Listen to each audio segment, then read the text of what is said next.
We're delighted to be joined today on the penology module by Michael Campbell Brown.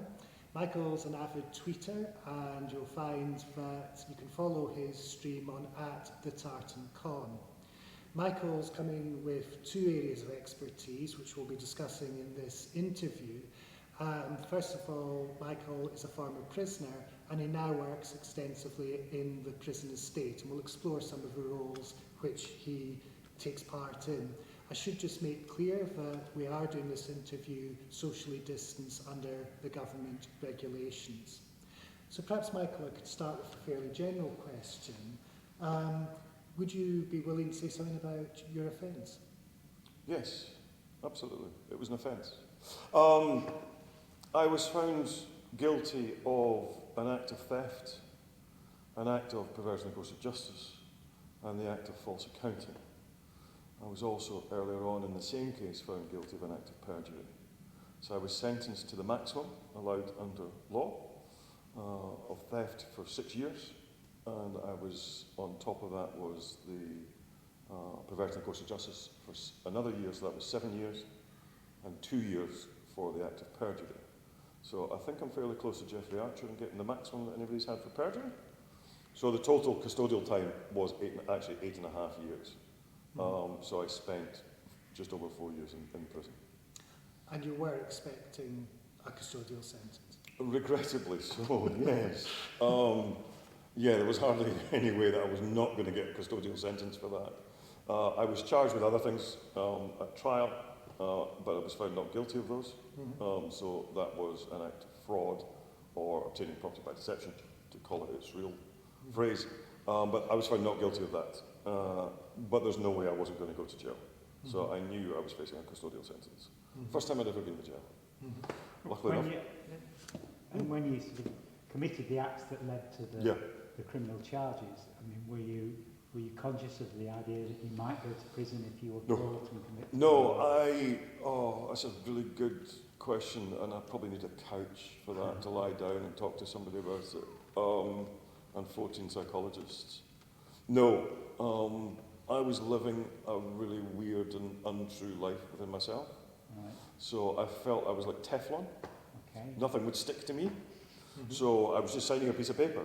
Although it had this big thing going under penury, you will go to jail. I kind of admitted that and didn't worry about it, Tim, and just signed the piece of paper myself. I can just sign it. So I felt famous. I was signing my signature. What could possibly go wrong? What could go wrong? Yeah, fast forward a couple of years. Yeah. So, no, I didn't think about it at all. You now work with a lot of prisoners. I do. Is that a common perception? That's really weird, because I went to jail for white-collar stuff. A lot of the people that I work with committed offences that weren't white-collar. And I think that a majority of people that I've met in prison, they commit offences for so many different reasons. Gavin, so it's a weird one. I met a lot of people who went to jail, yes, on a spur-of-the-moment decision. It was a flash. It was, I don't think about the consequences. So I just do it. For whatever reason, whether it's to feed an addiction of some sort, whether it's to feed the addiction of their own ego, which was my thing. So you do find a lot of people not thinking. Do you know what I mean? One of the things politicians are very keen on saying is we increase a penalty to make people think twice. Yeah, that doesn't work. To deter people. Yeah, that doesn't work. That generally doesn't work. The politicians should not be involved in the criminal justice system in any shape or form. They shouldn't do it, because they do, in my opinion, they do things for the benefit of their electorate, so they get to sit in the House for another 4 years. So they say, yes, we will do things that are tougher on crime. That's the sentence, isn't it? We're tougher on crime. The Justice Secretary recently, I think, put something out where he said, I'm going to be tougher on sentences for knife crimes or violent offences. They already are. He's just changed a couple of words on it. So it's not that. They sent me to jail for a total of 8.5, 9 years. Was I best served to do 8.5, 9 years in jail? Would I have been better served to serve some of my time in custody and the other part of it in the community, maybe helping, making reparations for what I did? Yeah, I think so. I think tougher jail sentences just don't work. Because if you're making tougher jail sentences, it's because you've got a problem. And as a result of that, it doesn't necessarily follow through that sticking somebody in jail for double the length of time is going to make any difference. Although it's interesting, because one of the common reactions Tim and I get when we teach deterrence is it just seems so obvious that if you hike up the level of a penalty, Michael, or you send somebody to prison rather than give them a community sentence. But that's the easy way out, though, Gavin, isn't it? That's the easy thing. Oh, just stick them in jail for longer. That's the easy answer, isn't it? Remove them from society. Stick them away. So we can forget about them, you see, because we don't have to worry about Michael anymore, because he's now living in HMP Slade, to quote Porridge. So that's the easy option. I've said this on many occasions, that I don't surround myself with people who know the answers. I'm still trying to understand the questions. But it's not that. We don't know the answers. Yes. We don't know the answers, because if we knew the answers, there'd be no crime, in which case we'd all be out of a job, thank you very much. But that's the truth. I want to surround myself with people who are still trying to understand the question. And I don't think the automatic answer is send that man to prison. My automatic thing is to get to the man, the woman, the child, and say, what's the cause of you doing this? And therefore, if we get to the cause, we remove the currency of committing the offence. Therefore, we don't need to put people in jail. Our jails are full. There's 80,000 people in our jails, for goodness sake. We're building 6 more prisons. Building a prison is an admission of failure. It means we're not doing things properly. I said this earlier to John. There's no child in this world that's born evil. Something happens in their life that they take the other route. I want to find out what that is. And if we find that out, we don't send them to jail. So yes, the obvious answer is lock the population up. But when you've got in excess of 25% of the adult population committing an indictable offence at one time or another in their life, you're going to lock up 25% of the British population. You're going to need a hell of a lot more than 6 jails. Yes, you are. So I don't think the answer is sending people to jail for longer. I think that's sticking a plaster on a dam, and that's not going to work. You just filmed a film about what happens when somebody is sent down. I was wondering if we could just move this forward, because you talked about what happened in the court itself. Yes. Now, you were put in a vehicle to take you to prison. A vehicle's a nice answer. The slang for the vehicle is called a sweat box. Now, what were your thoughts? So up until then, I didn't believe I thought I was going to jail.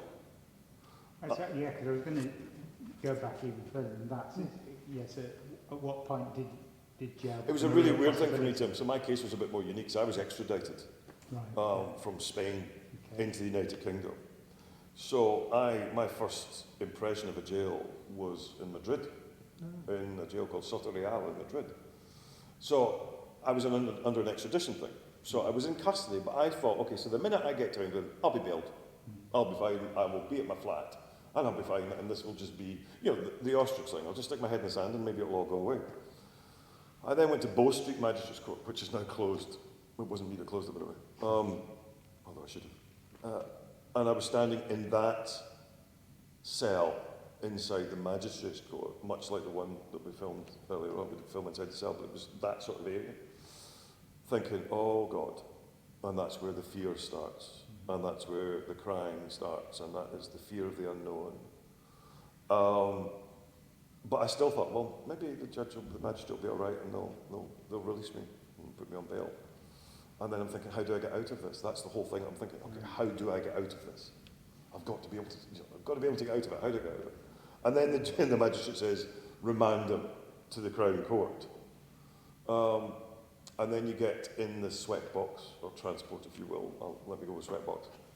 And you get to the gates of Wormwood Scrubs, which reminds you the gates of HMP Slade out of Porridge. And there's this noise in the van of guys that, shall we say, some of them were return clients. They had been there before, and they start rocking the van. So, because we're waiting outside the gate because the prison officers decided that was a time for their tea break. So, of course, you can't get through the gates.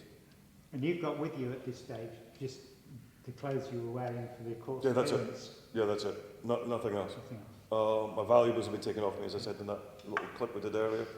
So I'm sitting there in the clothes I've got. I've got nothing else. Nothing to do. No, absolutely nothing. And we sat in the van, I remember this time actually. We sat in the van for an hour and a half outside the gate before we got in. And then the gates opened. But, you know, the inside of a sweat box, it's not everybody sitting on the bench. It's not a coach. Mm-hmm. It's a cubicle, which you sit basically like this, and it's there, and then there's a door here. So it's, you know, 2 feet by 2 feet by 2 feet, basically. And it is a tiny little cell, if you will. And you've no idea how long you're going to be there? No, not got a clue. Or how long you've been there? Nope. Which prison you're going to? No. So I had no idea. Didn't have a clue. The whole thing about if we went back to the courts is that you have to wait for the transport to arrive. So as I said earlier on, it's not a case of the judge says send them down, and then I go down to the cells for a couple of minutes, and then I get on the transport, the sweat box, and I get to the jail. It's not that. I'm waiting in the court cells for 4, 5, 6 hours for the transport to arrive to take me to the jail.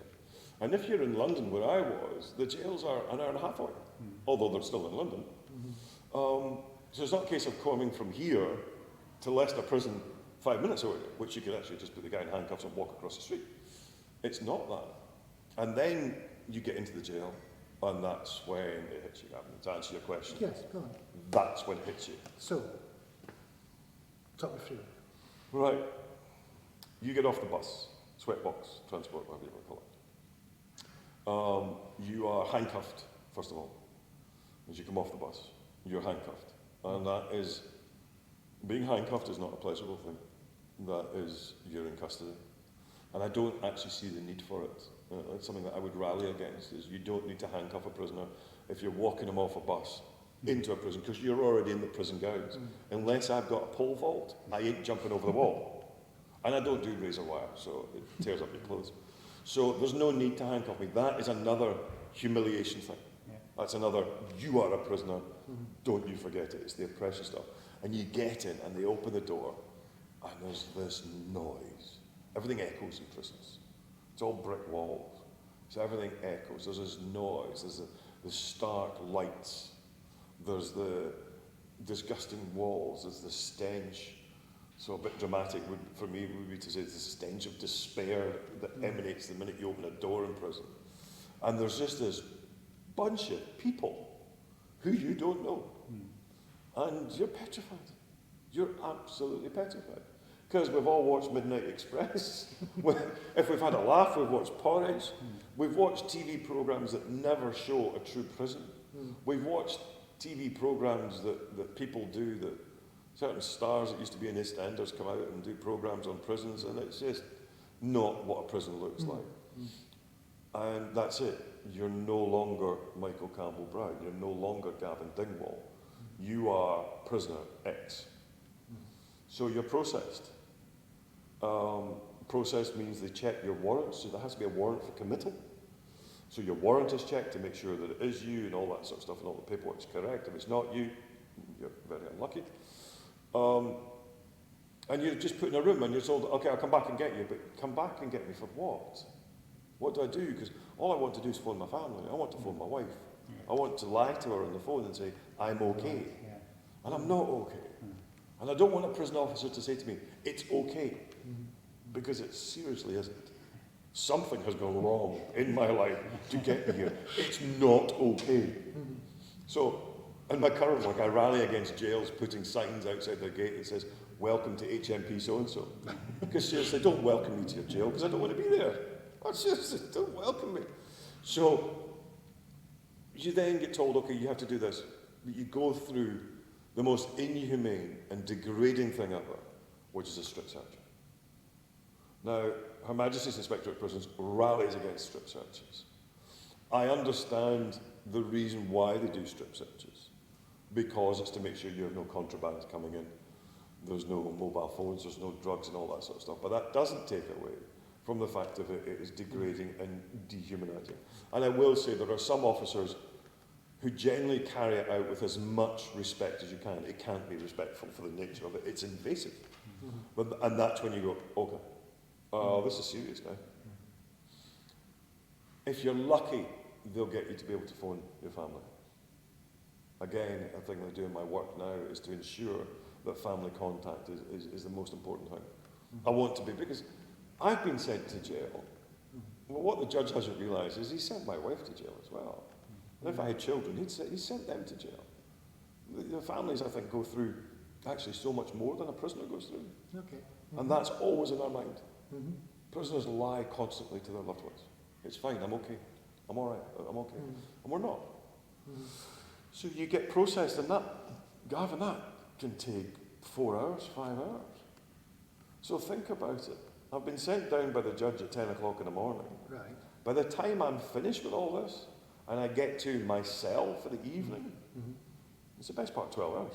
And have you got a watch on at this time? Can you see a clock? I'm given a watch. Yes, you can. So you've got a sense of time. So what happens is once you're all strip searched, your property is checked, and you're then given back what you're allowed to wear inside the jail.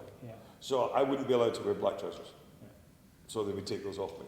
If I was wearing black trousers and had nothing else, I'd be given a prison uniform. Because black trousers is what staff wear. Right. So you can't wear what the staff wears, in case you want to get a white shirt. And then draw some epaulets on the top, and then get that pole vault I was talking about earlier. So I'd be given a pair of, if I didn't have my own clothes, I'd be given a pair of joggers and a sweatshirt, which have been worn by 300 other prisoners before me. They're not new under any, and a set of plimsolls. But if you have your own clothes, you're okay. There are some jails that used to, and in fact, there was a Justice Secretary called Chris Grayling, who is an interesting individual. Well, I'll stop that conversation there. Who took away that from prisoners. He said, when you come into jail, you will wear prison uniform.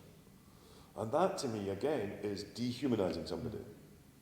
I was remanded to jail at that point, remember. I hadn't been found guilty of anything. I'm innocent. But, no, you will do this. So that's, again, the dehumanising stuff that goes on. I'm given some variation of food. But really, I'm too nervous, so I'm really not going to eat. But I'm not giving any information. I'm just said, okay, right. And then, if I'm lucky, there's a peer mentor, a fellow prisoner who works in reception, and he'll walk me through the process, which is something that I do now, because at least I can talk to you as a prisoner, and I'll feel more relaxed as opposed to talking to staff with white shirts and black ties and stuff like that. And my adrenaline level has gone down slightly because I'm a bit more relaxed. And then all of a sudden comes out, let's go to the wing. And then it starts all over again. And then you go up to the first night centre or induction unit and stuff. And then it starts. And by that time, hopefully, you'll have been able to contact your family. Okay. So that's, it's always the fear of the unknown. You know, there's no, and your next question, what is it I'm doing for a living, is I'm trying to bring that in. I'm trying to get the regulation of the regime, so at least people know what they're going to be doing for the first 4 or 5 days in custody. But that time, that first night, is unfortunately one of the highest percentages of when a prisoner will self-harm, or worse, when they'll decide to take the final step. And that's a constant thing. So yeah, the whole process is a drawn out, and it doesn't need to be.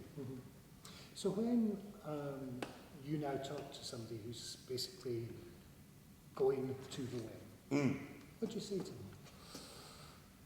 them? As if I am the peer mentor, and it's a new person, so you've just come in or whatever, I'm blatantly honest with you. I'll tell you, listen, this is rubbish, this is crap, this is not the place where you want to be, but we'll try and keep you safe. It's to try and calm them down. I tend to, when I work with the gentlemen and the ladies I work with in jails at the now, I just say to them, listen, just be decent to somebody, just talk to them, relax, get their mind away from things. I tend to say, to the lads that I work with, I say to them, talk to Gavin about anything other than prison. I'm being being Scottish, we can't talk about football. But talk to them about absolutely we anything. can after last night. Yeah, fair enough. It's to sit and say to them, you know what, just this is what's going to happen to you. So I kind of explained to them. Okay. And I would go, and if it was Gavin's first time in prison, the staff will know about this, but I'll just go back to the staff and say to them, listen, by the way, just keep your eye on Gavin. Mm-hmm. So all I'll do is try and calm you down. Mm-hmm. I'm not going to say anything that's going to make you feel better. Mm-hmm. I can't make you feel better, because you've got 1,000 things going on in your head, of which none of it is my business. What would you say if I said, I'm petrified? So there's two things that I would do at that point. First of all, I'd ask you what you're petrified about. Are you scared you're going to be bullied in this jail? Are you scared you're going to get beaten up in this jail? Are you just scared of being in jail? Because that will lead me into a different conversation. There's a fantastic group in prison called Listeners. So they're run by the Samaritans. So they're trained, these are prisoners that are trained by the Samaritans. So I would get one of them to come and talk to you. And you can then talk to them. And the thing I love about the Listener scheme is they can talk to you in complete confidence. They're not allowed to report back to the staff what the conversations could tell. But if it was, I'm scared I'm going to get beaten up, I'm scared I'm going to get bullied, then I wouldn't necessarily say, okay, well, let's go and get a listener. I'd sit and talk to you about it, okay? So let me walk you through what happens and where this is. And I would never lie to you. I would never say to you, there's no violence in prison. But I would say to you, due to my experience, I was never picked on in jail. I was never bullied in jail because I treated my fellow prisoners the way that I wanted to be treated. And there is this strange, weird brotherhood of prisoners and camaraderie with prisoners that we're kind of all in it together. So we tend to say whatever our gripes were on the outside, we tend to leave them on the outside. And it is very much a case of, listen, Gavin, don't worry about it. It's us against them. You're with us now.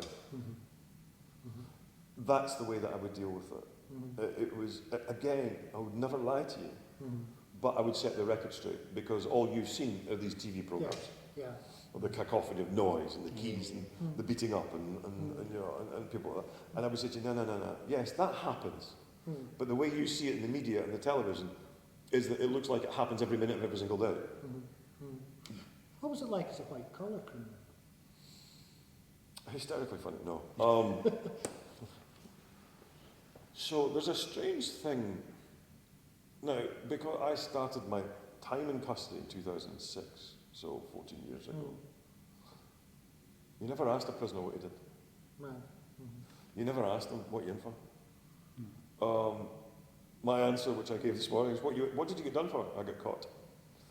Do you know what I mean? I am not diminishing my crimes, and I'm not wiping them off as if it's nothing. I'm seriously not.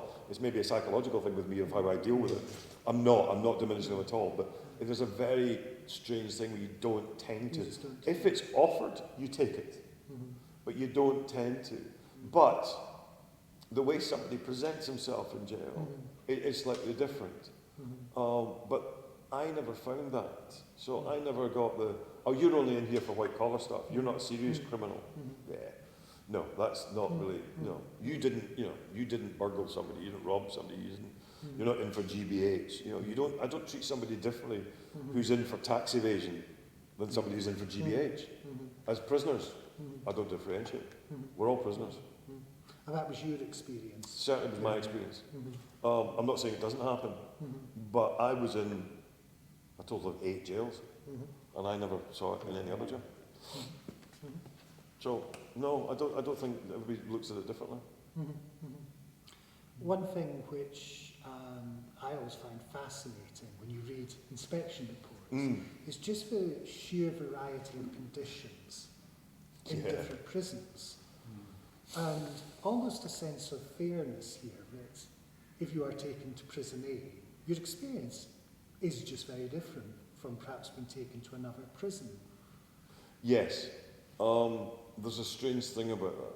So we can talk later about the difference between a private prison and a public estate prison, because there is a huge difference between private prisons and public prisons. But if you take the Mount in Hertfordshire, which is a Category C training prison, and High Point in Suffolk, which is a Category C training prison, you would think the two of them are the same because they hold the same type of prisoners.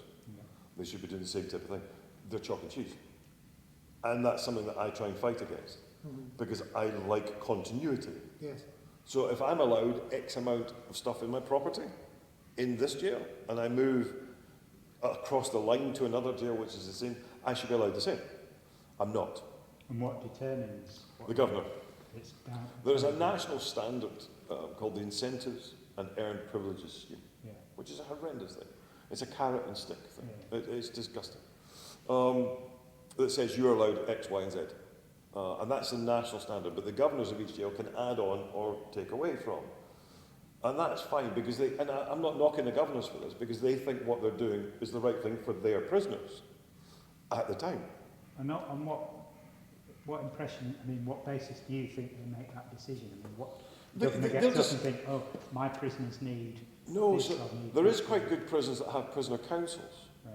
So there'll be a group of prisoners that will meet with the governors on a monthly basis and say, we need this, this, and this. And the governor will say, yes, no, yes, no. So he doesn't all of a sudden wake up in the morning going, I think everybody should have a pool cue. He doesn't.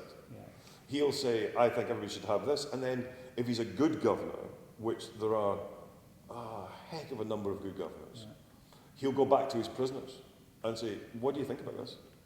I have this discussion, I talked to my friend at Circle, who walks on water as far as I'm concerned, and he and I have these fantastic discussions all the time. And I say that the prisons run with the assent of prisoners. We kind of understand that there's rules and regulations in here, in a jail, and we'll allow you to put these rules and regulations on as long as you treat with us decently and humanely. We'll allow you, because we have to remember, there's 1,300 prisoners inside a jail, and there's maybe 100 staff. The name Custer kind of rings a bell, doesn't it? So we can take your jail at any time. Now that's been proven. The prisoners can take a jail at any time they want to. It's whether they want to or not. So the decency level. So the governor has to understand, we've got to live together here. This is a community. So I might as well involve you. And there are jails throughout this country that do that so very, very well. Again, it comes to decency and humanely. But yes, there needs to be a continuity, and that's what's missing. There's too many different types, as you say, different types of jails. But I saw violence when I was in jail. Absolutely, I saw violence when I was in jail. I saw terrible things when I was in jail. But it was never directed towards me. And it was never picked on me because I was a white-collar guy going, oh, he's white-collar, he must have money, so let's pick on him. No, that never got to me. It really never got to me. And I was, do you know what? I was never scared. You know, scared for my own well-being.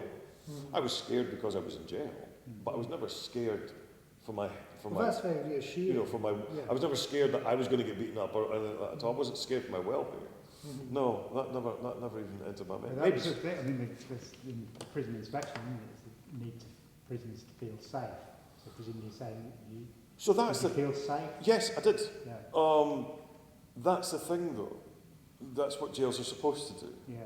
This isn't new. No. The inspector says he wants safety and decency and humanity throughout the jail. Well, as I said earlier on in that rambling from Oscar Wilde, 120 years later on, we've not really got it. Prisons, here's a weird thing. Prisons don't make themselves safe. Prisoners make jails safe. It's not the prisoners running the jails. It genuinely isn't. But prisoners run the jails. They decide. I was going to pick up on that. From that, I mean, what's your impression from the prisoners generally? Difficult thing to answer, but what do they see as the point of prison? Why are they in prison? Oh, I'd say the majority of them will say, because I got caught. The point of prison for a prisoner can be several different things. If it's a prisoner, let's not use prisoner. If it's a human being wanting to change the way that they are, then prison is the ideal place to do it. If you're given the tools. We talk about these lovely words like rehabilitation and resettlement and stuff like that. That's all rubbish. A prison officer can't rehabilitate me. The only person that can rehabilitate me is me. You can throw me all the courses in the world, because that's what you do. They throw courses at you. how to walk upright. You don't need to be in prison for that. No, you don't. Anyway. But for instance, I used my time to do it. Right. Because I was this highfalutin, arrogant, egomaniacal, self-centered fool, and I didn't have time because I was too busy. Right. So all of a sudden, I've got a bit of time to... do you know what I mean? I'm not Yeah. really that rushed off my feet anymore. Right. Yeah. So I've got the Home time. improvement's a bit tricky.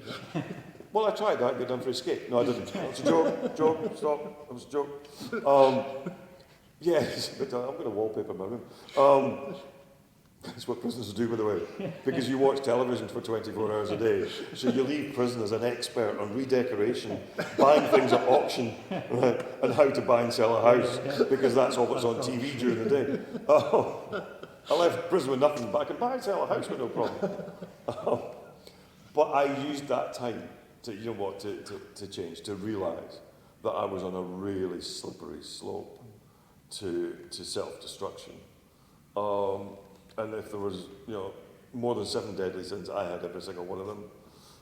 So I used that time. So I did rehabilitate myself with the help of staff, because they realised that, do you know what, Michael doesn't need to go on a course to figure out how to think. So Michael just needs time on his own. So let's give him that. And that's what the jail did to me. Okay. They went, you know what, we'll just leave you alone. When you need us, give us a shout. So it is there to help. But the prisoners, how they think of it, Tim, some of them, yes, it's an occupational hazard. A lot of them, unfortunately, understand that the life that they're leading outside is going to end up in jail. And some of them will just take it on the chin. The ones that have been in and out of jail, I wish I could help them. I have a moral obligation to try and help them, to find out. Again, try and get the question. But I can't do that at this time. I want to go and help the ones that were like me. And that said, okay, he's never been to jail before, and he's petrified.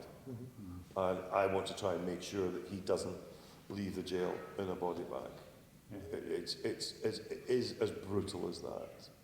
That there's a prison, one human being kills himself every 4 days within prisons at the moment. Every 4 days, somebody takes their own life in jail. That's not by natural causes, that's by your own decision. And it's 68,000 incidents of self-harm last year in jail. There's something desperately wrong with the system. You gave a really interesting, vivid example, Michael, when you spoke to prison governors, I think, about the exercise yard. I don't know if you can recall it. When they all walked in a different way. No, this was when it was in terms of numbers of prisoners on... Yes. Yeah, I remember that. Sorry. That's old age. I gave a chat. It wasn't to prison governors. It was to staff at a prison. And I turned round to the staff and said, what's your role in this prison? And the role being the count of people that are there. What's your roll count? And somebody said, our roll count is 997 prisoners inside this jail. And I turned round and said to them, okay, do me a favour, close your eyes. Now, picture every one of those people that you know in this jail on an exercise yard. And I asked them, have you got that now? Yeah, we've got them all in the exercise. I said, okay, so every one of them is now dead. Because that's how many people have died in the last 10 years in jail. You need to, it's dramatic, but it needs to be dramatic. It needs to people to understand that if when I give a speech to 100 people, I say to them, pick 25 of you that are going to jail. Because that's the national standard of how 25% of the population at that point have committed an offence. The death in custody stuff for me, the prevention of that, is I just want to stop seeing body bags leaving jails. I really do. We're killing our own people. This, leads very nicely to the work you're doing now, Michael. Yeah. Do you want to say a little bit about the work you're doing, particularly with suicide self-harm? So, when I left jail, I was quite interested to either sit on my backside and do nothing for the rest of my life, which would be quite interesting, or horrendously boring. But because I knew what was going on in jails, and because that I still say that prison is the thing that saved my life, physically and mentally, I wanted to look at how we can help people through that first 2 to 3 months in custody, because that is the most vital time for several reasons. for the official reason is if you treat me badly in my first couple of days in custody, you've decided the type of prisoner you're going to have for the rest of his time in custody. There's the official line. The unofficial line is that's the bit where the people kill themselves. And I wanted to stop that. So I wanted to look at that the early days in custody of a prisoner is actually, for me, the most important part of the prisoner's journey. We all talk about, again, I go back to that resettlement and rehabilitation stuff. That I love it, because prisons don't work with resettlement and prisoners until 9 months prior to the release. So if you're in for 10 years, what do you do for the first 9 years and 3 months? But that's another discussion. So I wanted to look at, okay, how do we do this? And I knew from my experience. So I had an experience that a prison officer who draws a cell key could never have, because I had it from my side of the door. So I wanted to be able to go and speak to prison officers and governors and say to them, do you understand, I realise what you're doing here, but do you understand the repercussions of doing that? I give a great talk to prison staff, and I say to them, when you're walking up the landing of a prison and you're walking and I'm locked up in my cell over lunch, I'll say to them, we carry keychains, a big pouch of keys, and I'll say to them, don't jangle your keys in your pocket as you're walking up the landing, because it's a natural thing to do, isn't it? You check your change, you check your wallet, all that stuff. And they say, well, why? But why? And I go, because I'm behind my door. I'm convinced if I hear those keys, you're coming to open me up. So my paranoia starts. And they went, oh, I never thought of that. I said, do you understand the repercussions of that? The repercussions can be huge. So I wanted to be able to go and talk to these people. So I started doing this writing stuff. And then it picked up this wonderful human being from Serco, the private jail, sent me a message going, I need you to come and talk to me. And that's how I started. And since then, I've worked for Serco. I continue to work for Serco in the private estate. I continue to work for Sodexo in the private estate. I did work for G4S. And I work in the public estate as well. Purely on this one thing. Because prison officers are so busy doing everything else. And I said to them, okay, you go and do everything else. Let me take care of this. And the beauty of doing it now is because I've got a small amount of experience in the operations side of it. So I can say to them, I know you can't do this for operational reasons, but I need you to look at it on a wider scope. And what it does is it humanises the process. So you don't become prisoner X, you become Gavin Dingwall again. And that's what I try and spread throughout the jails is treat us decently, treat us humanely, and we'll do the same to you. We won't riot in your prison. Prisoners riot for one reason only, the way they're forced to live.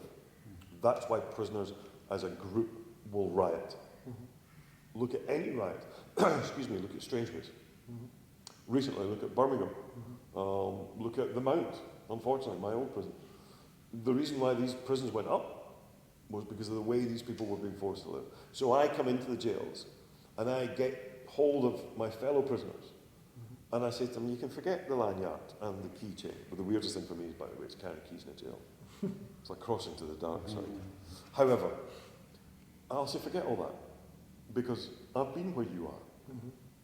So what is it you need? And they'll talk to me openly. And it's the most humbling thing in the world, Gavin. They'll talk to me openly and honestly because I am, Oscar Wilde quote, I am a prisoner. I'm of their class and I always will be. And that's exactly what Oscar wrote. And for me, it's the same thing. If you notice during this conversation, I've said we all the time when I talk about prisoners. The day I stop that is the day I stop working in prisons because it means I've lost contact with my fellow prisoners. And all I want to do, I'm not there to rehabilitate them. I'm not there to resettle them back into society. I'm there to make sure that they're alive to do the resettlement and the rehabilitation stuff. That's my bag. The other stuff is way above my pay grade. My stuff is, I'm not interested in what you're charged with. I'm not interested in what your offence is. I don't want to know. I don't need to know. I need to look in your eyes. And I need to see that there's a pulse, that there's something there. Because I've met some prisoners where you look in their eyes and there's nothing. And that breaks your heart, man. Yeah, I've looked at prisoners' eyes and they tell you, don't they, the eyes are the windows of the soul. And you look at some of these guys' eyes and there's just nothing. There's just emptiness. And I don't get angry. I get angry at society for putting them in such a position that this is what they've done with their fellow human being.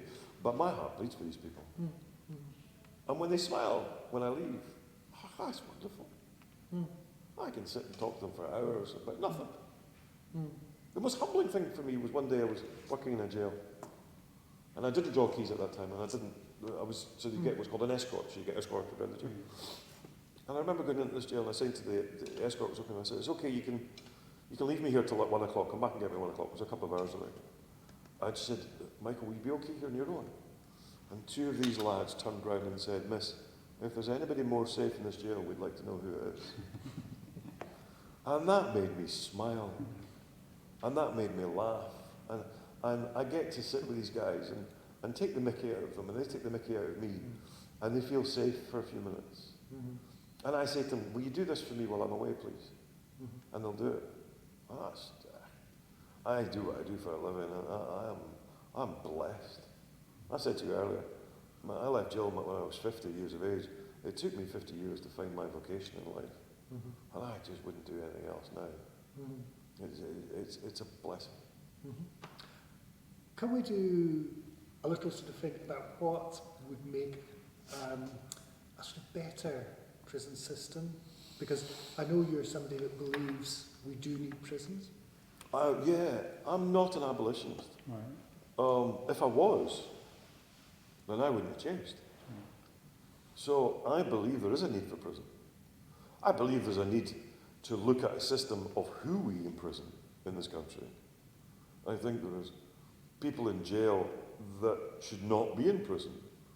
And by that I mean they need deep help. And that's whether it's through psychologists, that's through the Grendons.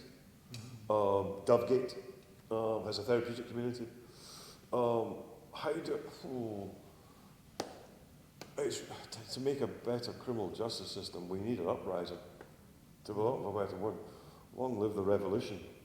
This thing needs a sledgehammer attached to it. For me, on a weird thing, it needs the politics taken out of it. It needs people who are accountable to run it. It needs the private sector. It needs the public sector. I am an advocate of both. It needs people like your students, leaving your courses, graduating, and starting to make a change. 93% of all prisoners will be released at one time or another in their lives. They can move next door to you. How do you want them treated? Do you want them treated like animals? Or do you want them banged up for 23 hours a day? You treat somebody like an animal, don't be scared in 10 years' time when you release them back on the streets if you haven't given them an animal. We dehumanize people. We strip them naked. You strip me of my liberty. You strip me of everything else. You take away my thought process. You as a prisoner, or a prison officer rather, tell me what to do, when to do it, how to do it. And you do that for years. If I want toilet roll, Tim, I've got to come to you and ask you for it. I can't just go and get it myself. We need to look at the sentencing guidelines. We need to look at what is the reason for, what I said earlier, what is the reason for putting somebody in prison? What do you want to gain as a society for that? Do you want retribution? In which case, send everybody to prison, because retribution makes you feel better about yourself. Do you want to send somebody to prison in order for them to be rehabilitated? Well, in the old days you used to put electrodes on people and buzz them through with electric shock therapy when you were epileptic. It showed it didn't really work. So look at, the root cause. Use prisons for what they're supposed to be used. Put them where they're supposed to be put. Don't build them in the back. That's a very interesting point. Yeah. You've talked about geography. Yeah. Do you want to... Yeah, so prisons, so we're sitting in Leicester, which is a lovely city, and Leicester Jail is in the middle of the city, which is where a jail should be. Jails are part of society. They are part of community. To say that they're not is just a blatant lie. But it's it's on the edge of the middle of the city, but you can't see into it. No, I'm not saying you need to see into it, but I'm saying the building needs to be there. Because I want the community to understand there is a jail. We're building jails. The last jail that was built in this country was built in Wrexham in North Wales in an industrial estate where they used to make tyres. And it was a monolithic jail. It was supposed to be the biggest jail in the whole the whole of Metropolis, or whatever, the whole of the Europe that was supposed to be the biggest jail. Well, it's not. It's still built to hold 2,500 prisoners, but it holds 1,600 because they can't get it right. But they've put it in the back of beyond. In the old days, when somebody went to jail, in the old days, I mean the good old days, I should be born in the 18th century, shouldn't I? I still use a fountain pen. Anyway, we had prisons in the middle. So when you went to jail, the community surrounded your family. So Tim went to jail, and they surrounded your family. And it wasn't the fact that you were in prison. It was, Tim's in trouble. That's how it was looked upon. And this whole community surrounded your family to make sure that your family were taken care of. And when you came out, you were welcomed out. I was kicked out the door with £47 in my pocket in the middle of Suffolk. Going, on your way, Michael, by the way, here's a bus ticket, good for your life. What use is that? What has society got to do with that? Society put me into jail. Society's then said, you're healed, my son. Come back to us now. Right? And does nothing with it. Do you know what I mean? I was going to ask about that, the day of leaving, and you say you've got a sort of travel warrant. Well, so you're given £47.50. But presumably they don't say, and give us a ring when you've arrived safely. Oh, of course not. No. So I mean, it really is the door slams and you've gone. And you're in the middle of nowhere. Yeah. And I'll come back to that point in a minute, but when you talk about the prison, we ship prisoners all over the bloody country, excuse my French, but my German's no good. You send people all over the country and then say, on your way then. And he opens the gate in Norwich, and the guy's from the southeast of England going, I don't even speak the same language, for God's sake. And that's it. So, no, if you're from a certain area, go to jail in that area. Because that way we can help you. Because I was in a jail in Suffolk, which was a London resettlement jail. Figure that one out. The people who lived in the same area where the jail was weren't part of the resettlement department from that jail. They had to apply to a different jail. And that resettlement department was supposed to be able to get me a flat or somewhere to live. Hopefully I've got some sort of job. Yeah, I'm released on £47.50. In the middle of nowhere. Luckily enough, I had a friend. Contrary to popular belief, I do have a friend. Who came to pick me up. But apart from that, I wouldn't have known anything. And I'm given a travel warrant. I'm also told, so you're going back to London now? Yes. Okay, so make sure you're at your probation office by 2 o'clock this afternoon. If not, you're subject to being recalled to jail. Excuse me, mate, it's 10 o'clock in the morning. I'm in the middle of Suffolk. Right? You expect me to get to Islington by 2 o'clock this afternoon? And if you've got a rather nasty probation officer, there are a few, I'll get there at 2:05. In which case they says, you're going back to Suffolk tonight, man. We're calling you. At what point does any of this... You release me on a Friday afternoon. I can't access anything. I can't access housing. I don't get my unemployment benefit check, whatever that's called now, until 2 weeks after I've left. So you've given me £47 to last me 2 weeks. So at what point do you not think that a revolving door is a really good idea for prisons? Because I'm just going to come back again. Do you know what I mean? So there is the... I could walk to the gate and I was given the worst advice. Again, Oscar Wilde. The prison officer will say to you, just forget you were ever here. Well, that's the most ruinous advice you could ever give. At what point does that make sense? I mean, I swear, some of these people, prison officers, are outstanding human beings. Some of them, however, have a problem walking upright. Because the logic is just, there's no, good luck to you, forget you were ever here. All right, I've changed my entire life while I've been in your jail.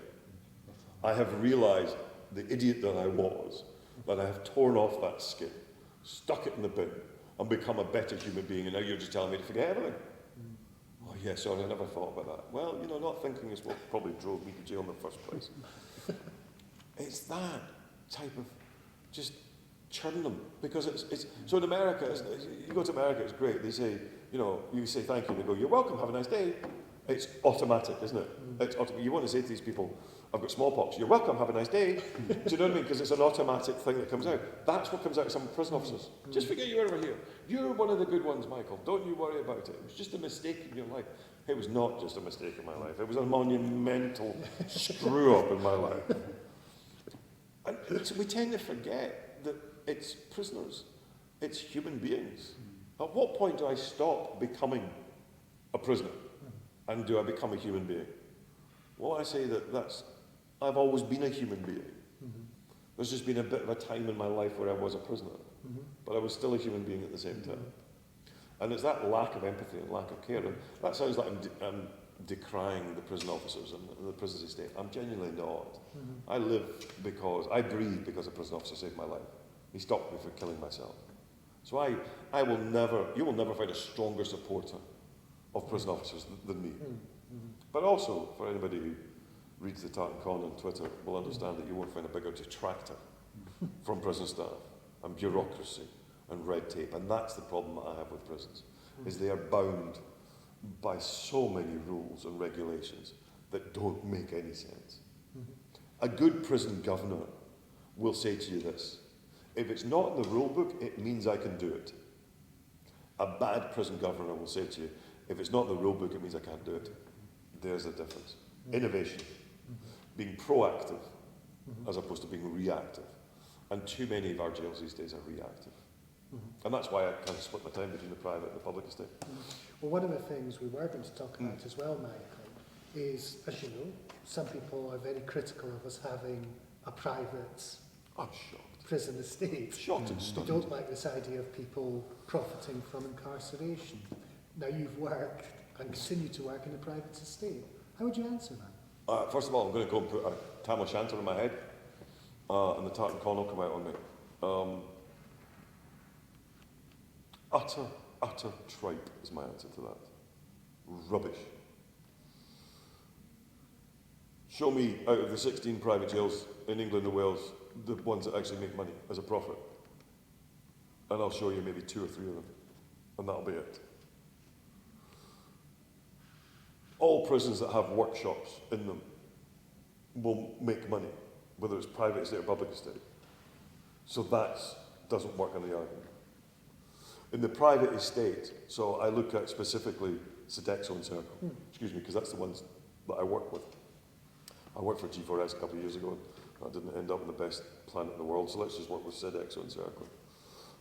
I will look at these companies and say that they are much more innovative. So in the public estate is, here's a jail, here's how to deliver the jail, and this is what you do in it. In the private estate, pre-COVID, would be, here's the contract to run the jail, this is what you need to deliver, it's up to you to deliver it. So there's a lot more freedom of being able to do things. And you go to the private estate and you say, okay, every single private jail in this country now is purpose-built as a prison. I wouldn't say Wandsworth is the most newest, or Leicester is the most newest of prisons in the world. So when you look at the public estate saying, well, we think phones in cells are a good thing to do, and absolutely they are. Family contact is a vital thing. And we're being innovative in putting phones in the cells. Well, you know what, it's been done for the last 15 years. Come to the private estate and see how it's done. And see that there is profit made out, but also understand that a lot of that profit is put back into the prison.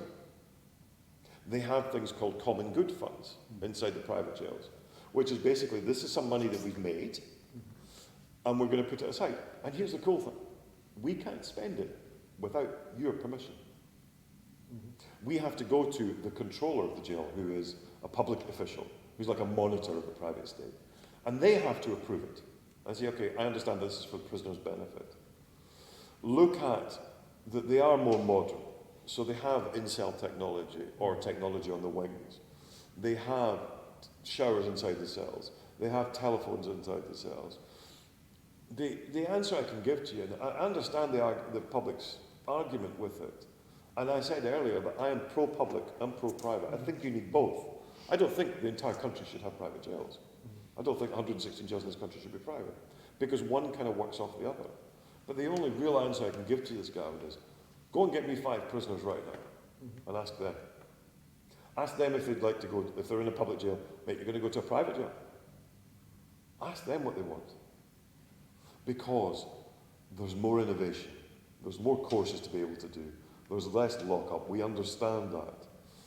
Likewise, get me 5 prisoners who are inside a private jail right now and tell them they're going to the public estate, where there's no phones in the cells, there's no showers in the cells, there's no decency, there's no humanity.